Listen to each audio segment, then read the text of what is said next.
Welcome to the Free Motion Quilting lesson number 1 for the Skill Builder Block of the Month. I'm Alyssa Lickner and I'm from pileofabric.com. Let's begin. We have a lot to touch on, and so I'm going to break this lesson up into multiple videos so that we can get through it all. The very first thing that I want to talk about is skill level. We all come from different skill levels. When I asked you to sign up for the Block of the Month, I asked you what your skill level was, and we definitely have a wide range from very beginner to very advanced.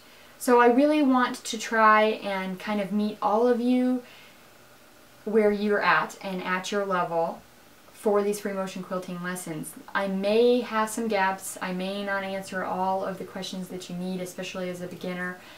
But I'm going to try and give you a list of resources to free lessons from Leah Day, Angela Walters, Jenny from So Kind of Wonderful. There's a lot of amazing quilters out there who have already provided so many important tutorials that are free online. So I'm going to give you links to those. That's how I learned. Those women are the ones that inspired me, and so I'm going to make sure that I give those to you. So if there is any gaps, I suggest that you look at those resources. I'm going to kind of call it your homework to watch those videos and read those articles to really help fill any gaps that I leave in these videos. And I really want this experience to be helpful for all skill levels. That's my goal, at least. So the next thing is we need to talk about our tools and supplies we're going to need for the free motion quilting.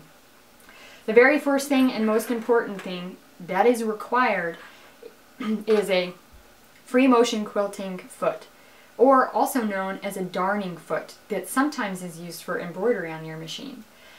Every machine is going to be different, and every machine we're going to experience different troubles or different hurdles that we have to get over. We're all going to have different experiences because of our machine, and it's also going to be affected by your foot. So some machines came with a free motion quilting foot out of the box. Some do not.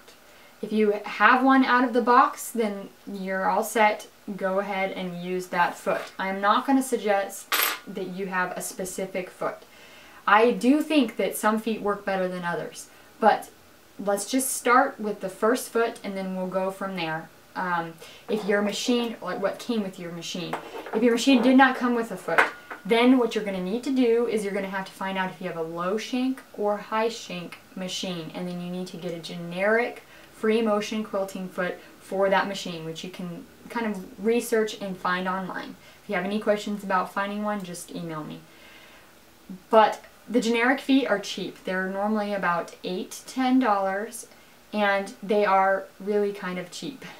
But they will work. I would suggest most of them come with spring action, bouncy. They're bouncy feet, which personally is very difficult to work with. I don't think it's the best invention. And there is a video online by Leah Day, who is a free motion domestic machine quilting queen. She has so many free videos online, and one of them is how to modify this generic foot to make it work better, to get rid of the spring action, basically with a pair of pliers and a rubber band. It's really a great video, so I will include that link in the course materials or the lesson. So make sure you have a free motion quilting foot. The next thing that is required and very important are your machine needles. I recently learned from Christy at Purple Daisies LLC something really fascinating, and that is to use embroidery needles for free motion quilting. And it makes a lot of sense now that I learned it, and that's because embroidery needles are ballpoint, and that's as opposed to a sharp needle that you would be using for piecing.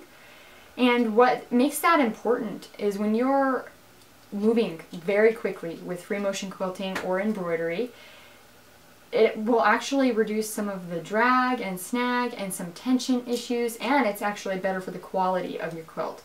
So I definitely suggest using an embroidery needle. Now, the second thing you need to figure out when you're buying your needles is that you're buying the right size for the thread that you're using. That isn't a universal thing. It depends on the thickness of your thread. So most thread companies will give you requirements for what kind of needle you have. For example, I'm using Aurifil, and Aurifil on their website says if you're using the 40 weight, this is the size needle that you need, or if you're using the 50 weight, and they'll tell you.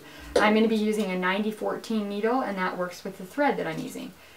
The next thing is kind of an optional item. I kind of feel like if you have one, you need one or the other, because this is going to really, really help you.